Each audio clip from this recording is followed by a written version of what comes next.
What's going on, guys? I am currently at a shoot for my client over here on a detail in Auburn, Washington. We're doing an amazing Range Rover today, and yeah, we're currently on a break, but I just wanted to talk about the mental side of business and why we even do business in the first place, right? If you think about it, someone really needs to have that innate desire to win in order to be a business owner, or in order to even start the business in the first place. Because you have to know what you truly want in life.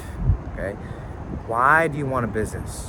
Why are you doing this every single day? Why are you spending your time and instead of hanging out with your family, right? Why do we do this?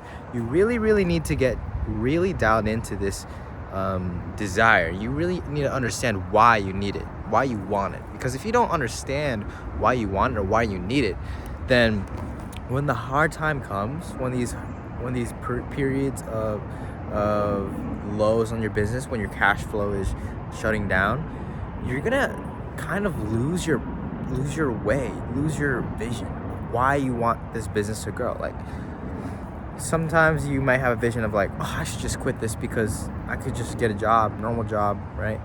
And the biggest thing I've learned in reading so many books about the mind, which is Think and Grow Rich, is probably one of the best books I've ever read. It changed my life.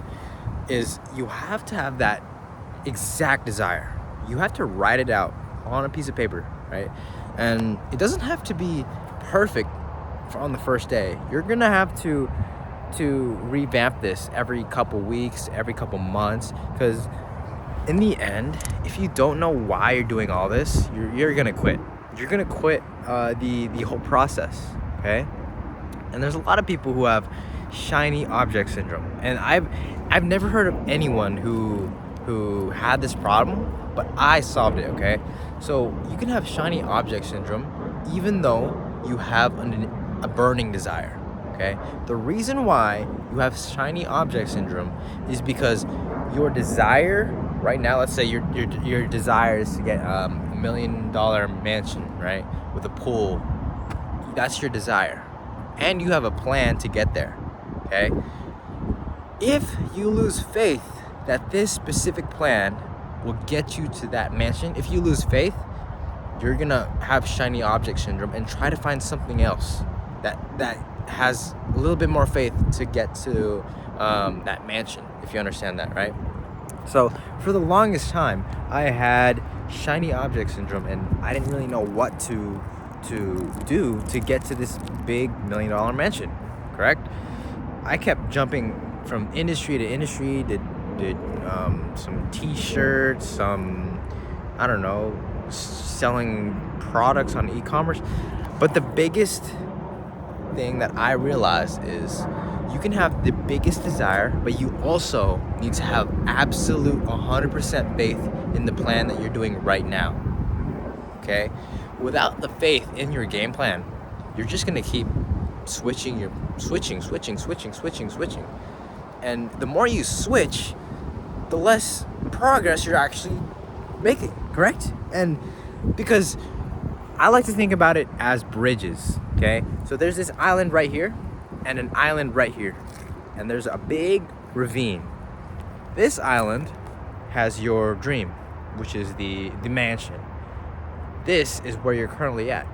So you're trying to build a bridge over to the mansion, but you don't have faith that that specific bridge is gonna get you there safely or in time. So you're building this bridge and you stop halfway through. Then you're gonna go back to the original island and you're gonna make a new bridge halfway through. You're gonna keep repeating this until you can't actually reach the mansion because you kept on building new bridges. But if you just stuck with it and built that bridge and a little bit more, you would have got that desired mansion, okay? So either way, in many books like Think and Grow Rich, they never tell you that that you can have a big desire, but you also need faith in that plan. Okay, I think it touches upon that where you can be flexible with the plan if it doesn't work, but having faith and balancing faith into the equation is gonna be the most important thing to get through hard times. Because let's say you have a bad month, like you have literally no cash flow, and your faith in that plan is on the brink of breakage, right? Then you would switch plans and build a whole new bridge. Okay, you need an innate desire and also 100% faith in your plan.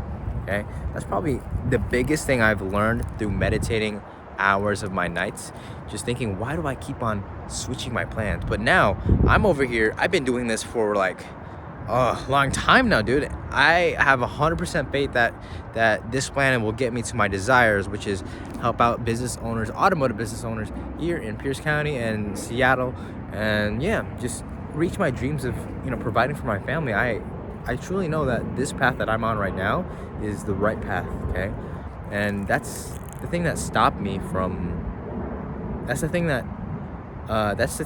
helped me stray away from shiny object syndrome that I had in the past. Okay, let me know what your thoughts are. Yeah, see you guys. Keep winning.